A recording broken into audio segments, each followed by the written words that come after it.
पिछले 20-25 सालों में पाकिस्तान में ये जो क्लाइमेट चेंज के नतीजे में वेदर पैटर्न्स में तब्दीली आ रही है, इससे बहुत तबाही आती है। बारिशें बहुत ज़्यादा आ जाएं तो उसके नतीजे में भी फसलें तबाह हो जाती हैं, लोग बेघर हो जाते हैं, अमवात हो जाती हैं। और ड्राउट ईयर्स आ जाएँ तो लार्जली हमारी पॉपुलेशन, ख़ास तौर पर अगर पंजाब देखें या सिंध में देखें तो ज़राअत के ऊपर बहुत ज़्यादा इन्हिसार है, तो वो भी एक मसला बढ़ जाता है। सूबों के अंदर पानी की लड़ाई शुरू हो जाती है कि किसके हिस्से का पानी किसको ज़्यादा मिला है, किसको कम मिला है। एक चीज़ जिसमें बहसीत कौम हम नाकाम रहे हैं, वाटर स्टोरेजेस डेवलप करने में हम नाकाम रहे हैं। पानी की बेहतर मैनेजमेंट जो है उसके अंदर हम नाकाम रहे हैं।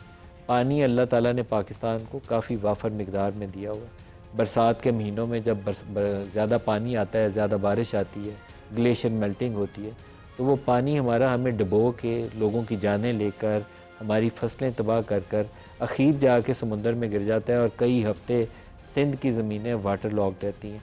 लेकिन अगर हम अच्छे से वाटर मैनेजमेंट कर लें, डैम्स बना लें, अच्छी स्टोरेजेस डेवलप कर लें, अच्छा नहरी निज़ाम पंजाब का पहली दुनिया का बड़ा निज़ाम है, लेकिन इसको और फैला लें तो उसी पानी को हम उन सालों में जिन दिनों बारिश रूटीन से कम होती है तो हम इस्तेमाल में ला के अपनी ज़राअत को ज़्यादा मौसर तरीके से इस्तेमाल कर सकते हैं और तबाही भी कम होगी। जब यही पानी कहीं पे स्टोर होने की पोजीशन होगी तो बजाय लोगों के घर मसमार करे, फसलें तबाह करे, तो किसी ऐसी जगह पे जाके हम उसको स्टोर कर सकेंगे जिसको बवक्त ज़रूरत ड्राउट ईयर्स में इस्तेमाल कर लें। तो हमें जितनी भी डेवलपमेंट स्ट्रेटजी है उसको रीथिंक करना पड़ेगा।